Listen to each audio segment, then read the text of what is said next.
ዲያሪ ክፍል 20 ልብ አንጠልጣይ ታሪክ። ደራሲ ፍስሐ ተክሌ፣ ተራኪ ሶፊያ ይሱፍ።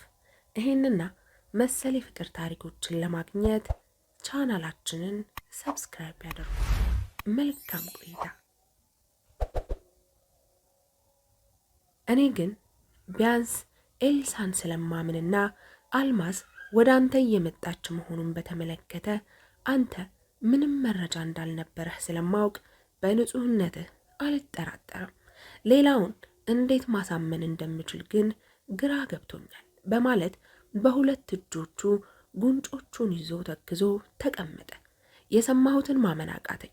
ድርጊቱ የተወሳሰበና ለፈራጅ የሚያስቸግር ነው። ከዚህ ውስብስብ ወንጀል ውስጥ የኔን ንጹህነት ፈልቅቆ ማውጣት ምን ያህል ከባድ እንደሆነ ታየኝ። ምናልባት እንቆቅልሹን መፍታት የሚችል ሰው ካለ ከኔ በስተቀር ሌላ ሊሆን አይችልም። ይህ ደግሞ ሊሆን የሚችለው እኔ መረጃዎችን የማሰባስብ እድል ኖሮኝ እውነቱን ለማግኘት ስታደል ብቻ ነበር።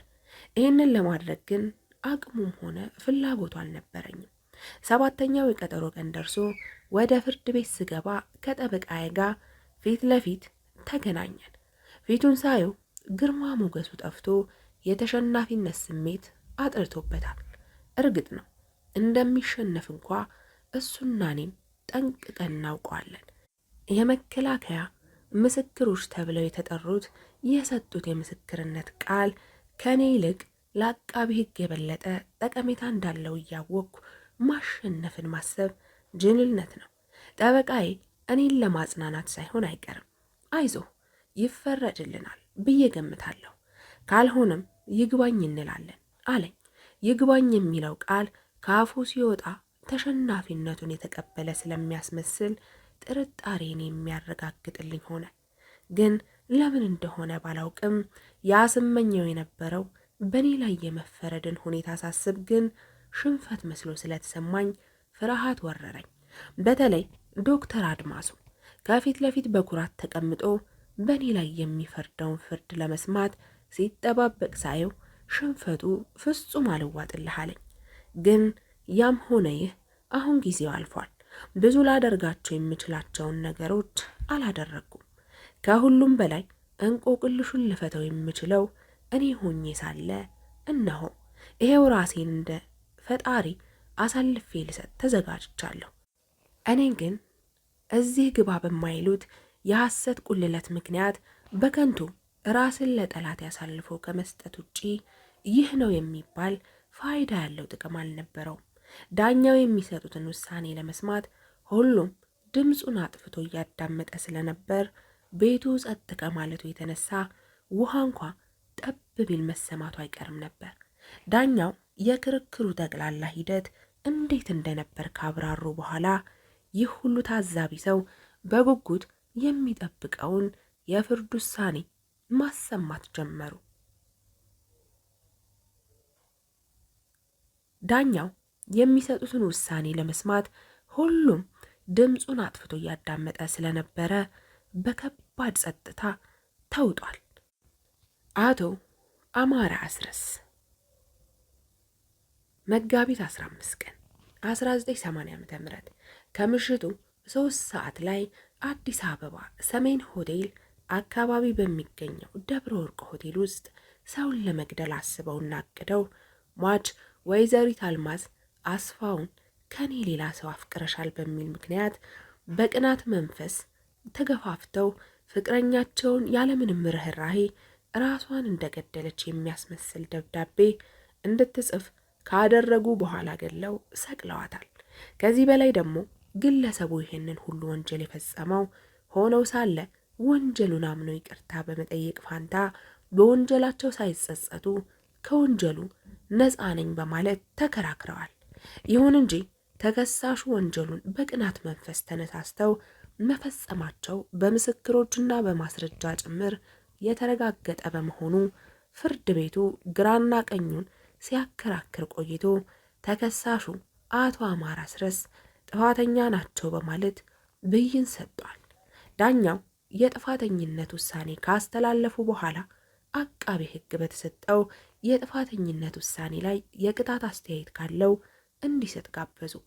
አቃቤ ሕግም የተሰጠውን እድል በመጠቀም ምን ያህል ጭካኔ በተሞላው መንገድ ሆን ብዬና ተዘጋጅቼ ግድያውን እንደፈጸምኩ በማምራራት የመጨረሻው ከባድ ቅጣት እንዲበየንብኝ ዳኛውን በሕግ ቃላት ለማሳመን ጥረቱንና ትንቅንቁን አጠናከረ።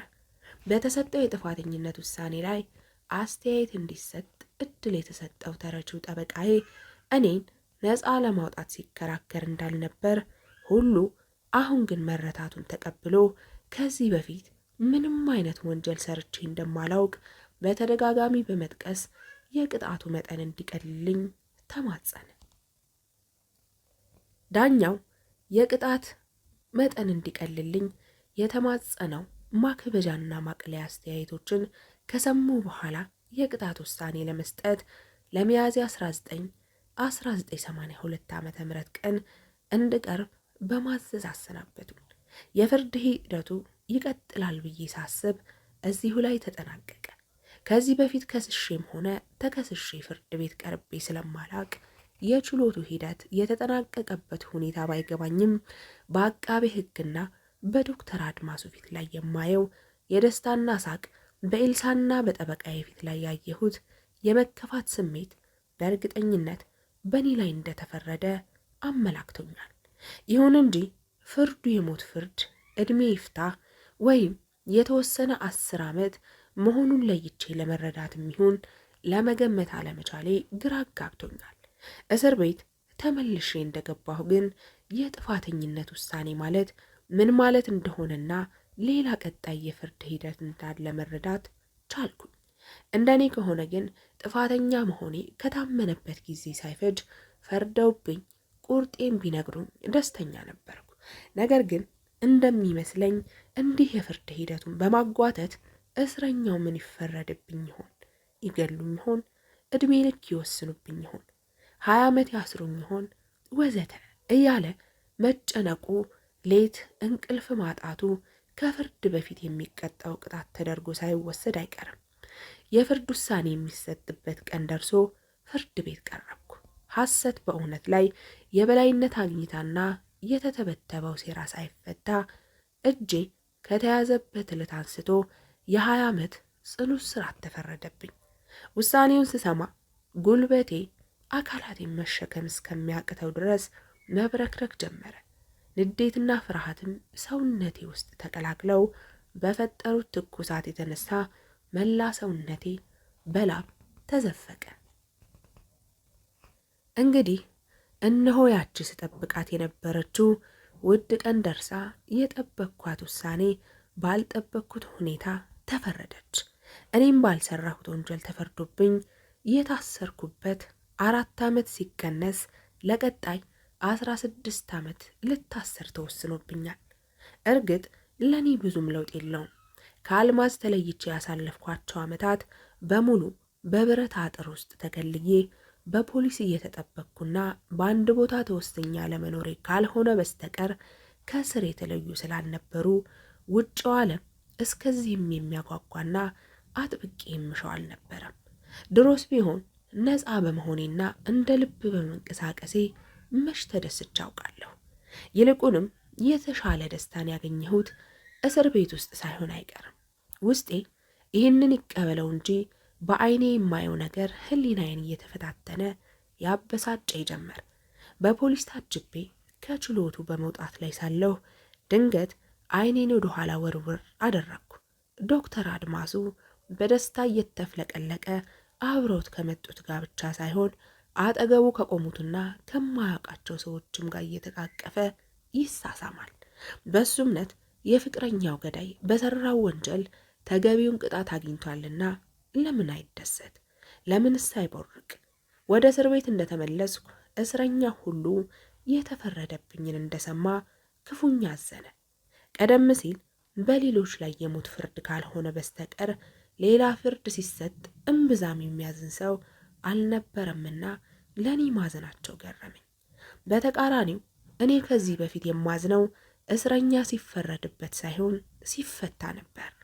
ዓለሙና የእስር ቤቱ ካቦ ሲፈቱ አዝኛለሁ። ከቤተሰቦቻችን አንድ ሰው ጥሎኝ ወደ ውጭ ሀገር ለዘላለሙ ላይመለስ እንደሄደ ሆኖ ተሰምቶኛል። ከተፈረደብኝ ከ15 ቀናት በኋላ ጠበቃ ያስጠራኝ በተፈረደብኝ ፍርድ ተስፋ እንዳልቆርጥ ይግባኝ እንደሚልና እኔን ለማስፈታት የተቻለውን ያህል እንደሚሞክር ቃል ገባልኝ። ለምን እንደሆን ባላውቅም ሳያው ግን ደስ አለኝ። ምናልባት 20 ዓመት እንደተፈረደብኝ ሳውቅ መብረክረኬ አሊያም ጠበቃዬ የሚፈልገውን በማግኘቱ ዳግመኛ አይመጣም ብዬ ገምቼ ስለነበር መምጣቱን እንዳየሁ እውነትም ከልቡ እየተከራከረልኝ ነው ብዬ አስቤ ሊሆን ይችላል። እርግጥ ፈርቼም ሊሆን ይችላል። ትንሽ ቆይቼ ይፈቱኛል እንጂ እንዲህ ባልሰራሁት ወንጀል 20 ዓመት ይፈረድብኛል ብዬ አስቤ ስላልነበር ውሳኔውን ስሰማ ብፈራ አሊያም ብደናገር የሚደንቅ አልነበረም። ከዚህ በላይ ደግሞ የመጨረሻው ፍርድ ሲፈረድብኝ በዶክተር አድማሱ ፊት ላይ ያየሁትን የደስታ ስሜትና ፈገግታ ላስታውስ መኖር ፈለግኩ። መፈታትን ተመኘሁ። እስር ቤት ውስጥ እኔና ጠበቃዬ ብቻ በአንዲት ክፍል ውስጥ ፊት ለፊት ተቀምጠን ያንን ሊፈታው ያልቻለውን እንቆቅልሽ መፍታት ላይ እንድረዳው በማሰብ ወደ ኋላ እየተመለሰ ታሪኮቹን በመተረክና በየጣልቃው በዚያው ጉዳይ ላይ ቀደም ሲል የማውቀውን ነገር ካለ ይጠይቀኝ ጀመር። ይህም ቢያንስ ፍንጭ ሊሰጥ የሚችል ነገር ካለ እንዳስታውስ በማሰብ መሆኑ ስለገባኝ በጥንቃቄ እያዳመጥኩ መልስ ሰጠው ነበር። ከምሰጠው መልስ ውስጥ የሚጠቅመውን አግኝቶ ይሁን ወይም ለእኔ ትኩረት መስጠቱን ለማሳየት እንደሆነ ባይገባኝም እየመረጠ ከጻፈ በኋላ አቶ አማረ እንግዲህ ከዚህ በፊትም እንደነገርኩ ያንድ በሽታ የመጀመሪያው ሐኪም ራሱ በሽተኛው ነው። መድኃኒቱን ባያውቁ እንኳ የቱ ጋር እንደሚያመው ከሐኪሙ በፊት አስቀድሞ የሚናገረው እሱ ነው። ከዚያ በኋላ ሐኪሙ እዛ ቦታ ላይ ምርመራውን የሚጀምረውና መድኃኒቱንም የሚያዘው። ስለዚህ አንተም በበኩልህ በተቻለህ መጠን ጠቃሚ ሊሆኑ የሚችሉ መረጃዎች ካሉ ለማስታወስ ሞክር፣ ማለትም ልትረዳኝ ይገባል አለ። እውነቱን ነው። እሱ ያለምንም ክፍያ መረጃዎችን ለመሰብሰብ ላይና ታች ሲል፣ እኔ ግን ላቀረበልኝ ጥያቄ ብቻ መልስና መረጃ ከመስጠት ውጪ ራሴን ለማዳን ያደረግኩት ተጨማሪ ጥረት አልነበረም። አሁን ሁሉም ነገር ካለቀ በኋላ ደግሞ ላደርገው የምችለው ነገር የለም። ቢኖርም የፈሰሰ ውሃ ለማፈስ የመሞከር ያህል ሆኖ ተሰማኝ። እሱ ግን ተስፋ ሳይቆርጥ ውትወታውን ቀጠለ። አቶ አማረ፣ ለሁላችንም እንቆቅልሽ የሆነ ነገር አለ።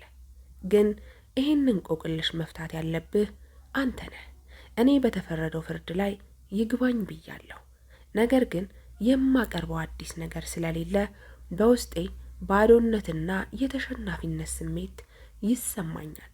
ስለዚህ አንድ ከዚህ ቀደም ያልሰማሁት አዲስ ነገር መስማትና ያላገኘሁትን ያልደረስኩበትን አዲስ መረጃ ማግኘት እሻለሁ። ይህ መረጃ ደግሞ ተዳፍኖ ወይም ተደብቆ ይሆናል እንጂ ጠፍቶ ሊቀር አይችልም። ተስፋ የመቁረጥ ስሜት ያንዣበበብኝ እንጂ ከዚህ ድርጊት ጀርባ የሆነ እውነት ስለመኖሩ እርግጠኛ ነኝ። እውነቱ ደግሞ የጠፋ እስኪመስል ድረስ ተዳፍኗል። ስለዚህ እኔ ብቻ ሳልሆን አንተም ይህንን ሐቅ በማውጣትና ሐቁን በመፈለግ በኩል ጠንክረህ ልትረዳኝ ይገባል። አለበለዚያ ይግባኙ ምንም አይነት ውጤት አይኖረው። በተለይ ዋናው እንቆቅልሽ ያለው አንተና እሷ ልትለያዩ በቻላችሁበት መንስኤ ላይ ነው። እሷ አንተ ስለከዳሃት እንደተለያያችሁ ስትናገር፣ አንተ ደግሞ እሷ ስለከዳችህ መለያየታችሁን ገልጸሃል። ነገር ግን ሁለታችሁም ብትሆኑ ለመለያየታችሁ እኔ መንስኤ ነኝ ብላችሁ አልተቀበላችሁም። ስለዚህ እዚህ አካባቢ የተሰወረው ወይም የተዳፈነው ሐቅ በግልጽ መውጣት አለበት። ለዚህ ደግሞ አንተ እውነቱን ሳትደብቅ ልትነግረኝ ይገባል። ሌላው ቢቀር ላልሆነ ነገር እየለፋሁ ከሆነ የኔ ልፋት ሊያሳዝንህ ይገባል አለኝ። እኔም ባነጋገሩ እጅግ አድርጌ ከውስጥ ያዘንኩ። አሁንም ከብዙ ጊዜ በኋላ እኔ በነበርኩት ነገር አለማመኑ ስረዳም የእሱ ብቻ ሳይሆን የእኔም ልፋት ከንቱ መሆኑን ተረዳሁ። ስለዚህ ባላመነው ነገር ተከራክሮ ነፃ ያወጣኛል ብዬ መገመት ጅልነት መሆኑንም ተገነዘብኩ። ግን ምን ማድረግ እችላለሁ? እድሌ ሆኖ የምናገረውን የሚያምንም ሆነ ንጹሕ መሆኔን የሚቀበል ሰው አላየሁም። ግን ምን አማራጭ አለኝ? ወይ እውነቱን ደጋግሞ በመናገር ከተቻለ ማሳመን፣ አለበለዚያ መናገርን ማቆም ነው። መናገሬን ማቆም ማለት ደግሞ ከራሴ በላይ ብዙ የደከመልኝን ጠበቃዬን ጭምር ማስከፋት ነውና ላሳምንበት የምችለው ነገር ካለ ብዬ ማሰላሰሉን ተያያዝኩት። አእምሮዬ ተንቀሳቀሰ። ብዙ አወጣሁና አወረድኩ። ትዝታዎቼን ሁሉ አገላበጥኳቸው። እሷ የጻፈችው ደብዳቤ ትዝ አለኝ። ደብዳቤው ፖሊስ ጣቢያ ውስጥ እንደሚገኝና ከዚያ ወስዶ እንዲያነበው ስነግረው ልክ ያልጠበቀውን ወሬ የሰማ እስከሚመስል ድረስ ከመቀመጫው ተነስቶ ሳይሰናበተኝ ተጣድፎ ወጣ። ግራ ተጋባሁ። የሚፈልገውን ነገር በማግኘቱ ተደስቶ ይሆን ወይም በአመላለሴ ተበሳጭቶ ይውጣ ግን መለየት አልቻልኩም። ቢደሰት ኖሮ ቢያንስ ተሰናብቶኝ ይወጣ ነበር። ምናልባት ከኔ ብዙ ነገር ሲጠብቅ ቆይቶ እኔ ግን አመላለሴ ባጭሩ ስለነበር የማፌዝ መስሎት ይሆን እንዴ በማለት ተጠራጠርኩ። ግን ብዙም አልተጨነቅኩ። በማይሆን አጉል ተስፋ ተሞልቼ ነፃ አወጣለሁ ብዬ ከማሰብ ይልቅ ብዬ ተቀብዬ ሕይወቴ እንደምኖር ኖሬ ማሳለፉ ሳይሻል አይቀርም ብዬ ራሴን ለማረጋጋት ሞከርኩ።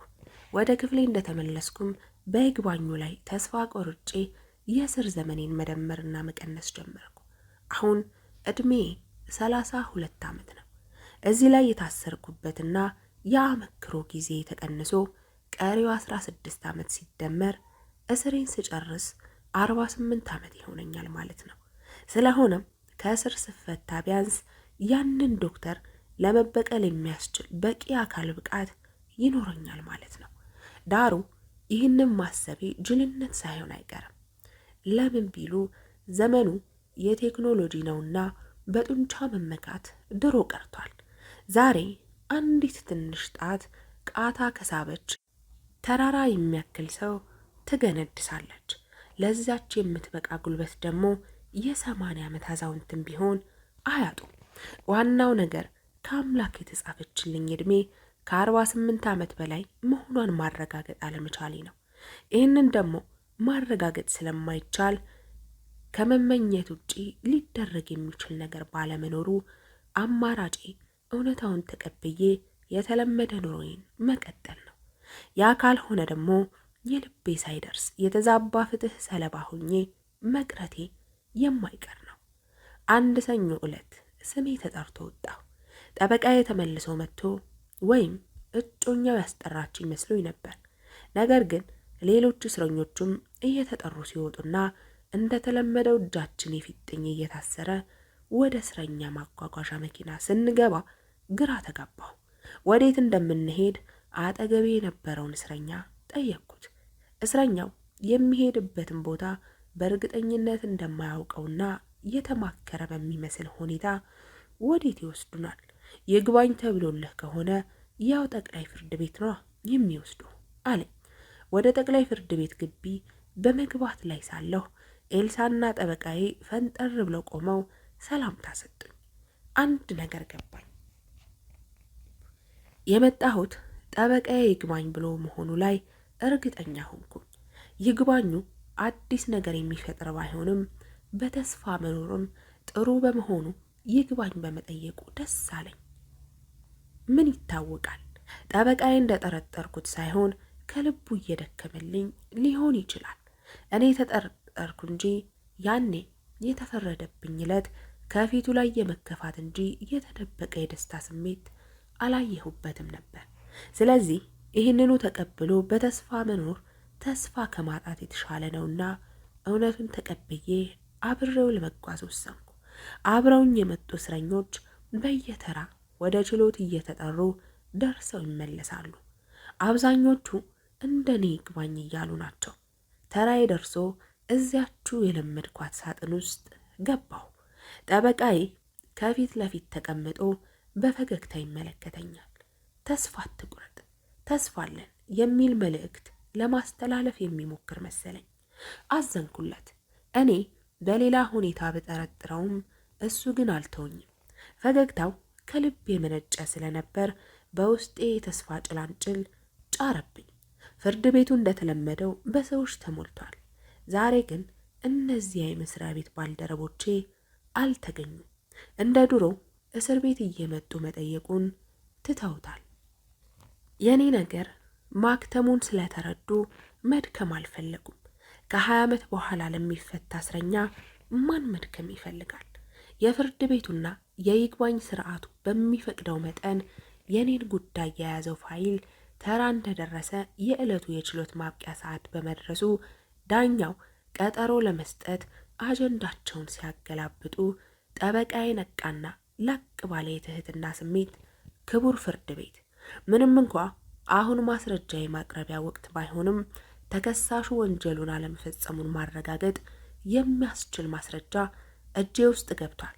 በመሆኑ ፍርድ ቤቱ ያላግባብ ደንበኛዬ ባልሰራው ወንጀል 20 ዓመት እንዳይታሰርና ጉዳዩን በተጓተተ ቁጥር እውነቱ ተደብቆና ተድበስብሶ እንዳይቀር ሲባል መረጃዎቼንና የማቀርበውን ተጨማሪ ሰው ማስረጃ እንዳቀርብ እንዲፈቀድልኝ በትህትና እጠይቃለሁ አለ። ዳኛው ሰዓታቸውን አይተው ይግባኙን እንዲያቀርብ ሲፈቅዱ አቃቤ ሕግ ከመቀመጫቸው ተነስቶ ተቃውሞ አለኝ፣ እንዳቀርብ ይፈቀድልኝ አለ። ዳኛው ተቃውሞውን እንዲያቀርብ እድል ሰጡት። እሱም ቀጠል አድርጎ ይህ የይግባኝ ስርዓት እንጂ ማስረጃ የሚታይበት ወቅት ባለመሆኑ ክቡር ፍርድ ቤት ጥያቄውን እንዳይቀበለው ጠይቃለሁ አለ። ዳኞቹ እርስ በርሳቸው ተነጋገሩና ከጠበቃዬ የቀረበውን ሰነድ በስነ ስርዓት አስጠባቂ በኩል ተቀበሉ። ጠበቃዬ ምን አዲስ መረጃ እንዳገኘ ባላውቅም ለእኔ ከድካም ውጭ ሊያስገኘው የሚችል ፋይዳ አልታየሃለኝ። ጠቃሚ መረጃ ብሎ ሊያቀርበው የሚችለው ባለፈው መጥቶ በነበረ ጊዜ ከፖሊስ ጣቢያ እንዲወስድ የነገርኩት ደብዳቤ ሊሆን ይችላል። ይህ ደግሞ ቀደም ሲል የታወቀና በኤግዚቢትነት የተያዘ ስለነበር አዲስ ነው ከተባለ ለሱ እንጂ ለሌላው አዲስ አልነበረም። በሌላ በኩል ደግሞ እኔን ነፃ የሚያወጣ የሰው ማስረጃ ተገኘ ከተባለም መሆን ያለበት የገደልኳት እኔ ነኝ የሚል ሰው ከተገኘ ብቻ ነው። እንዲህ አይነት ሰውም ከተገኘ እጅግ በጣም መንፈሳዊ፣ አለበለዚያም ቂል ካልሆነ በስተቀር እሱ የሰራውን ወንጀል በተሳካ ሁኔታ ደብቆለትና ለሱም ጥፋተኛ ለ20 ዓመት የሚታሰርለት እስረኛ ተገኝቶ እያለ እኔ ነኝ ገዳዩ ብሎ ይመጣል ብሎ መጠበቅ ለባብ እንቁላል እርግብ ይፈለፍላል ብሎ የመጠበቅ ያህል ነው። በመሆኑም ለደስታም ሆነ ለሐዘን አንዳችን ቦታ አልነበረኝም። ይልቅ የጓጓሁት ዳኞቹ የሚወስቱን ውሳኔ ለመስማት ነበር። ጠበቃዬ ያቀረበው ማስረጃ በአዲስ አበባ ፖሊስ የምርመራ ክፍል ተመርምሮ ውጤቱ ለመስከረም 5 ቀን 1983 ዓመተ ምህረት እንዲቀርብ ወስነው ችሎቱ ተነሳ። እኔም ከችሎቱ ወጥቼ ወደ እስር ቤቱ መኪናዬ አመራሁኝ። ድንገት ጠበቃዬና ኤልሳ ወደ እኔ እያዩ በእነሱ እይታ በቂ ማስረጃ ስላገኙ ነፃ እንደሚያወጡኝ እርግጠኛ መሆናቸውን በፈገግታ መልእክት ገለጹልኝ።